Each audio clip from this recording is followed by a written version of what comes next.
Hello, community. So I want to make a quick, want to talk about my opinions of, the Microsoft doing a 180 on the Xbox One DRM. Now, for those who don't know, if you haven't heard about it, it's on basically the front page of every website right now. That basically, Microsoft came out and said that they're changing the policies with the Xbox One. In other words, you no longer need to connect to the internet once every 24 hours to still play your games, and you can buy, trade, or sell your physical games the way you want to, like you could with the 360. They just think about Xbox Legacy and the whole statement and everything else. Now, to be truthful, I'm glad they did this. And I know some people are going to say, well, it's because gamers complained and they were outraged.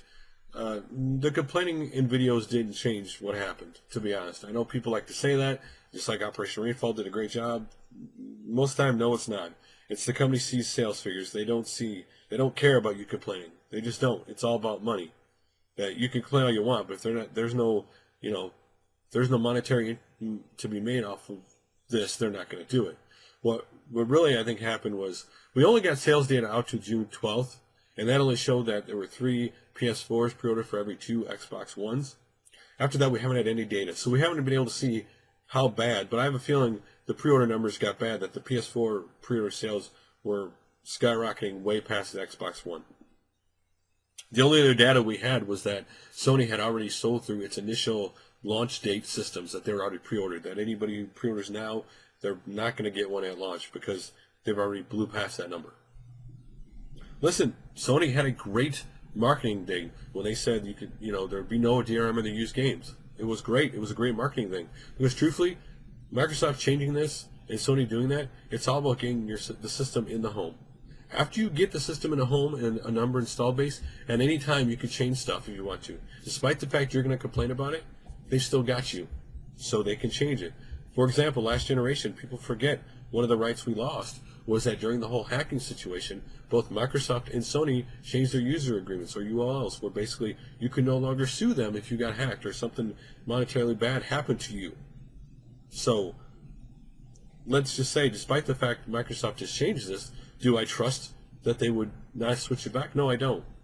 They showed the anti-consumer DRM thing they did, and who says 2-3 years down the road, they can't change this policy. And I don't trust Sony completely either. This is not a fanboy against Microsoft. I don't trust Sony completely either. That big business does what is the best interest of big business. Right now it's getting the systems in homes. Hopefully after that it stays this way.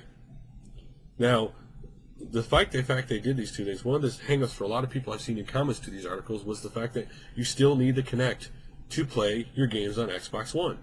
And people just don't want that. Whether it be freaking out the fact that there is a camera attached to that system, no matter what Microsoft says, it freaks a lot of people out. A lot of people are worried about, well, I can't trust that someone can't access that camera.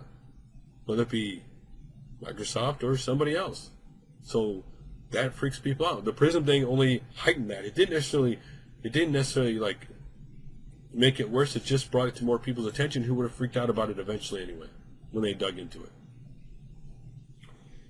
And so now they say you can trade, buy, and sell your games physical copies like you can the 360, which sounds great, but the thing was, they never said whether this was the first parties and the third parties. They just put out a vague statement. And I think this has been one of Microsoft's biggest problems with the launch of this console. Everything's been vague. That they say one thing one day and one thing the next. That they need to have precise, detailed what you can and can't do. Like, yes, our games and third-party games. They say this, but then again, does it mean the third parties? Because originally they said the third parties could decide what happens with their used games. So they didn't didn't go into detail. Which this again is something that put in the back of my mind. Like, okay, that's a point that I'm still kind of worried about. And I think people, truthfully, I'm not going to put down anybody who decides they want to order one. If you know what you're getting into and you still want to buy the system, great, that's your choice. You bought the system, you know what you're getting into, that's great. It doesn't bother you one way or the other, whatever way, you don't care, whatever it is, that's great. That's your choice. But I will say that I wonder, once both Sony and Microsoft, how they get install base, what's going to happen then? One of the biggest hangups for me is, besides being a little, still a little thing I'm hesitant about Microsoft after going anti-consumer, was simply that the price tag. $500 to me is still too much. And it's kind of weird how that's too much, but Sony being $400 for some reason doesn't bother me as much. So right now we got a situation where Microsoft has changed things around.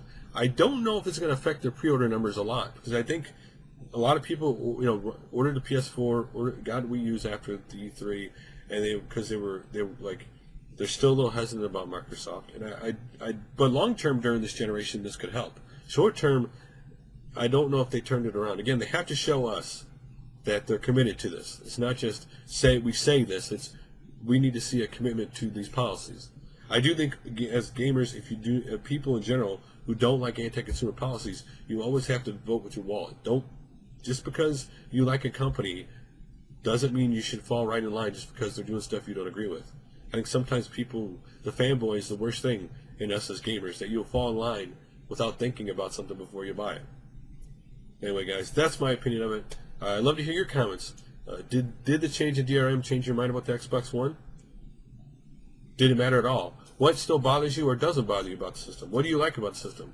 I would love to hear your guys' comments below, and I will talk to you guys again for another video soon.